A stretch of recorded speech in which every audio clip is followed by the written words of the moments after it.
चमत्कारी बहू की लालची सास। राजगढ़ की गौरी अपने माता पिता की इकलौती संतान थी। गौरी के पिता मेहनतकश किसान थे। वो सारा दिन खेतों में काम करते। गौरी अपनी माँ का किचन में हाथ बटाती। वो जंगल से लकड़ियां बीनती और माँ के चूल्हे में मदद करती। एक दिन वो जंगल में लकड़ी बीनने गई थी कि तभी उसे रोने की आवाज आती है।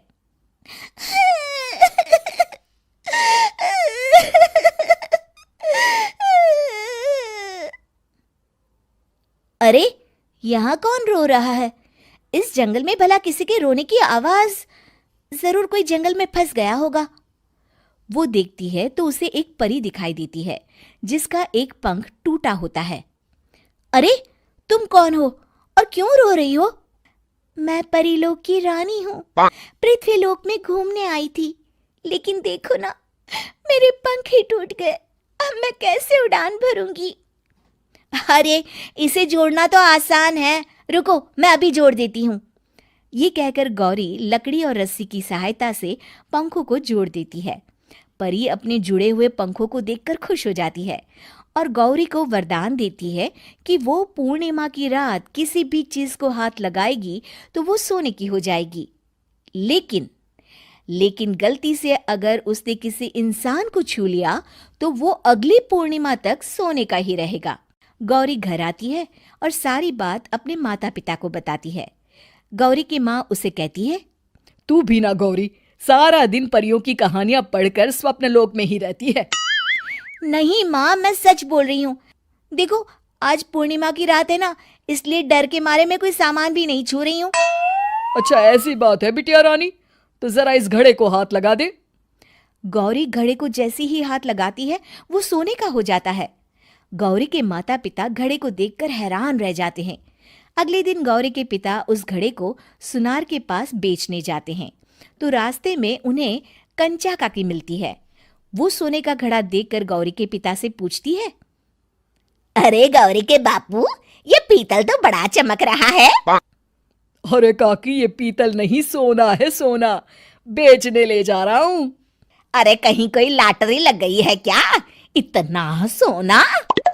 गौरी के पिता काकी को गौरी को परी द्वारा दिए वरदान के बारे में बताते हैं। काकी गौरी के पिता की बात सुनकर सोच में पड़ जाती है और फिर अगले दिन काकी गौरी के घर आती हैं। गौरी के बापू, तुम्हारे लिए मैं एक खुशखबरी लाई हूँ। तभी गौरी की माँ पूछती है, क्या खुशखबरी है काकी? अरे, तुम्हारी बेटी का रिश्ता मैं अपने बेटे से करना चाहती हूँ। अरे, कब तक अपनी सयानी लड़की को घर पर बिठा कर रखोगी? हाँ, देखो काकी, मैं ऐसे ही व्यक्ति से अपनी बेटी की शादी कराऊंगा जो गौरी के वरदान से नहीं, उसके गुणों को समझे। अरे, हमें तो गौरी के गुण अच्छे लगे, इसीलिए तो आ गई हूँ मैं। फिर गौरी के माँ बाप मान जाते हैं और उसकी शादी काकी के बेटे से हो जाती है। अगले दिन, अरे गौरी, कल पूर्णिमा की रात है। तुम्हारे पिताजी परी के वरदान के बारे में बता रहे थे, तो मैं ना कुछ चीजें रख दूंगी, जरा हाथ लगा देना। तभी गौरी का पति वहां आ जाता है और अपनी माँ से कहता है, माँ, क्या जरूरत है गौरी के वरदान को इस्तेमाल करने की? वैसे भी मेरी मेहनत से घर तो चल ही रहा है ना। और गौरी के पिता ने भी यही कहा था कि वो ऐसे ही व्यक्ति से उनकी बेटी की शादी करेंगे जो गौरी के वरदान से नहीं, उसके गुणों को समझे। अरे बस कर किताबी बातें। तेरे लिए क्या लड़कियों की कमी थी जो मैं ये किसान की बेटी घर ले आती? और सुन गौरी, कल अगर तूने सारी चीजों को सोने का नहीं किया तो मैं तुझे घर से निकाल दूंगी और अपने बेटे की दूसरी शादी करवा दूंगी, समझी? इतना कहकर गौरी की सास वहां से चली जाती है। अगली पूर्णिमा की रात गौरी की सास गौरी के सामने ढेर सारे बर्तन रख देती है और कहती है, जल्दी कर गौरी, रात खत्म हो जाएगी। जल्दी जल्दी इन सारे बर्तनों को हाथ लगाकर सोने का कर दे।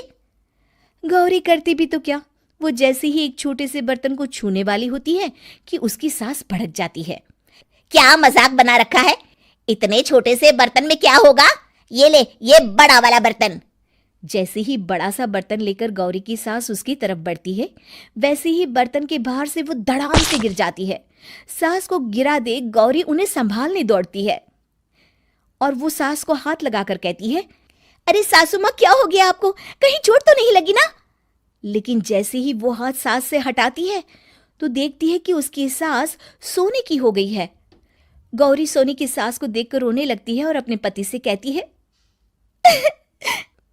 मुझे परी ने कहा था कि अगर मैं किसी इंसान को हाथ लगाती हूँ तो वो अगली पूर्णिमा तक सोने का ही रहेगा। अब मैं क्या करूँ?